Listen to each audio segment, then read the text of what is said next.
Muito bem, meu prezado aluno José Roger, continuando nossas aulas de direito. Hoje vamos gravar uma aula para você poder ter um conteúdo para assistir, estudar e fixar nesse final de semana que se aproxima.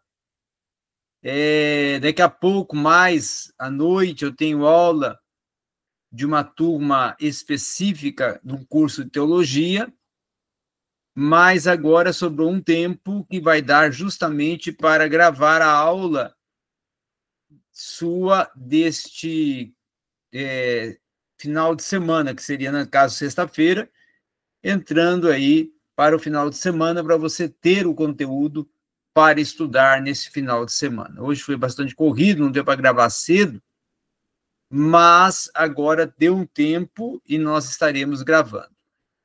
Então, continuando com o nosso estudo voltado para o teórico, o filósofo, o grande, vamos dizer assim, príncipe do império do direito, né?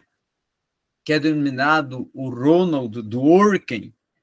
Nós vamos falar em Dworkin hoje sobre os princípios da integridade a partir do convencionalismo, tá?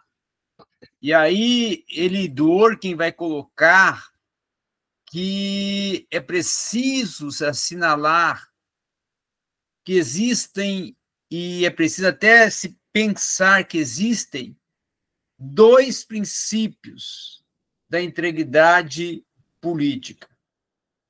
Um princípio que é legislativo, que é o que pede e propõe ao legislador que ele tente tornar o conjunto de leis, tá? Principalmente o conjunto de leis morais, de uma forma coerente e dentro de um princípio considerado jurisdicional, um princípio que, inclusive, irá demandar que a lei, tanto quanto seja possível, ela venha a ser vista de uma forma coerente dentro desse aspecto. E aí, dentro desse aspecto, é preciso considerar que o nosso maior interesse se torna o princípio jurisdicional, tá? Principalmente aquele que sustenta que o princípio legislativo ele faz parte de uma prática política de tal forma que nenhuma interpretação dela venha a ser ignorada. Tá?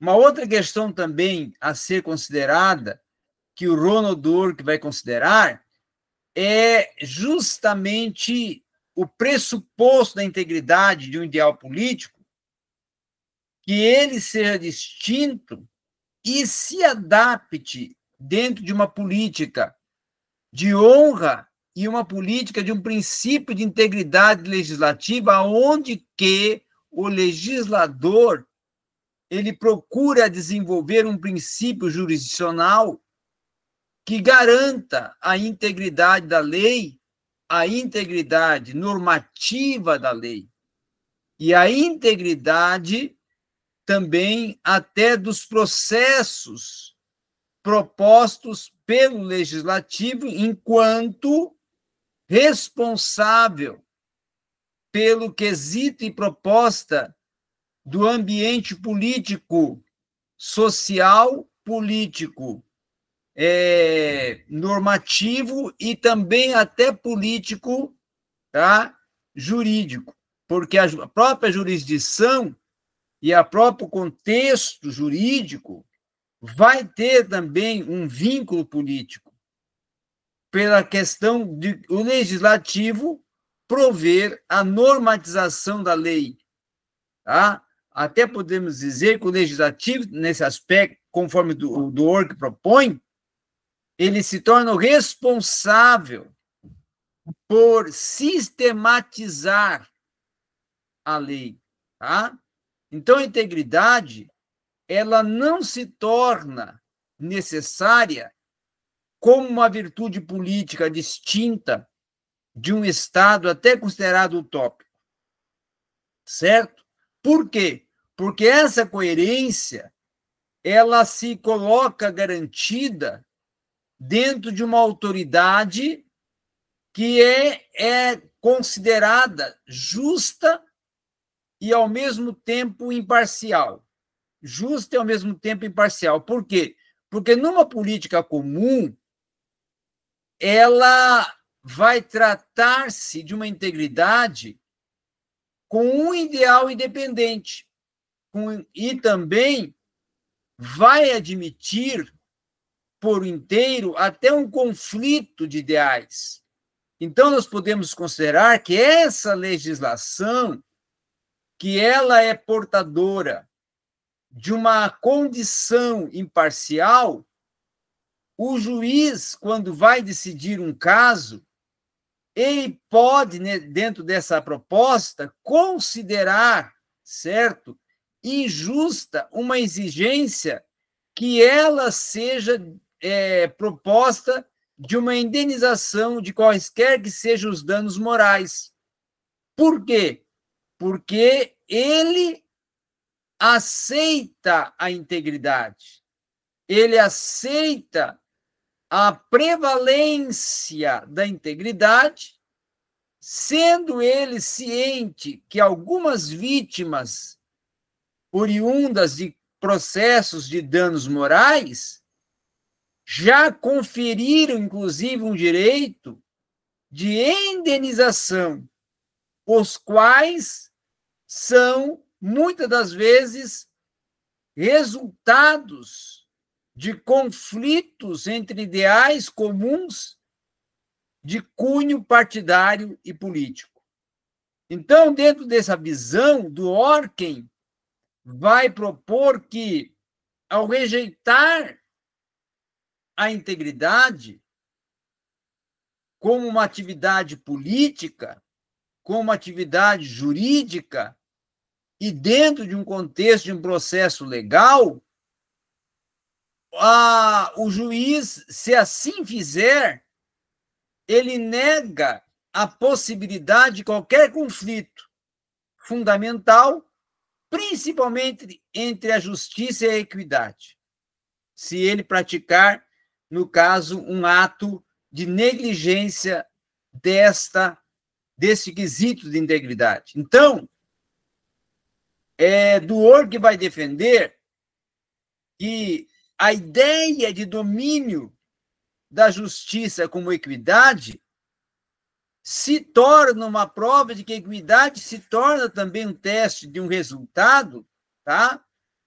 Que nenhum procedimento acaba sendo justo a menos que ele venha a ter uma produção de decisões políticas que essas sejam aprovadas dentro de um teste de uma justiça independente. Então, o extremo oposto de uma equidade como justiça, na maioria dos filósofos políticos, ele é propositor, tá? De uma condição que adota o ponto de vista intermediário de uma equidade em que as instituições, que muitas das vezes se tornam parcialidade, tomam decisões injustas ao invés de tomar decisões justas.